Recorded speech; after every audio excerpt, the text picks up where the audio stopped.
হে everyone, আসসালামু আলাইকুম। যে কোনো ধরনের কাবাব আমার বাসার সবাই অনেক পছন্দ করে, তাই আমি আজকে আপনাদেরকে বানিয়ে দেখাবো সামান্য কিছু ঘরে থাকা উপকরণ দিয়ে মাংস আর আলুর কাবাব। তো চলুন চলে যাই মেন রেসিপিতে। এখানে আমি হাড় ছাড়া মুরগির মাংস নিয়েছি। মাংসগুলো খুব ভালোভাবে ধুয়ে পানি ঝরিয়ে নিয়েছি। এখন একটা ব্লেন্ডারে জারে দিয়ে দিলাম। 2-3 বার ব্লেন্ড করে নিলে কিমা তৈরি হয়ে যাবে। মাংসের কিমা বানানো হয়ে গেছে। এখন একই ব্লেন্ডারে জারে নিয়ে নিচ্ছি একটা টমেটো কুচি, 2-3টা মতো পেঁয়াজ কুচি আর সামান্য পুদিনা পাতা। সবকিছু আমার ব্লেন্ড করা হয়ে গেছে। এখন এখানে 2 টুকরো সেদ্ধ করা আলু নিয়ে নিলাম। আলুগুলো খুব ভালোভাবে ম্যাশ করে নিতে হবে। এখন ব্লেন্ড করা টমেটো এবং পুদিনার যে মিশ্রণটা বানিয়ে রেখেছিলাম সেটা দিয়ে দিলাম। এখন একে একে দিয়ে দিচ্ছি গোটা জিরে, 1 টেবিল চামচ পরিমাণ আদা রসুন বাটা,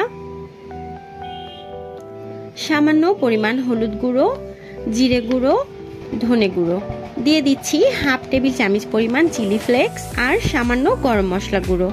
এখন দিয়ে দিচ্ছি 2-3টা কুচি করে কাটা কাঁচামরিচ আর 1 ফালি লেবুর রস।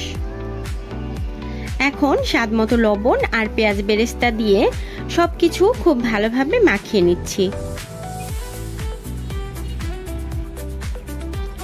প্রায় 1/2 কাপ মতো বেসন দিয়ে দিলাম।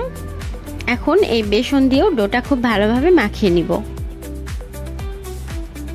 আজকের এই ডোটা আমি একটু নরম করে মাখিয়ে নিব। কেন নরম করে মাখিয়ে নিচ্ছি সেটা ভিডিও পুরোপুরি দেখলেই বুঝতে পারবেন। এরকম একটা আঠালো ভাব করে মিশ্রণটা রেডি করে নিয়েছি। এখন অল্প অল্প করে নিয়ে কাবাবের শেপ দিয়ে নিচ্ছি।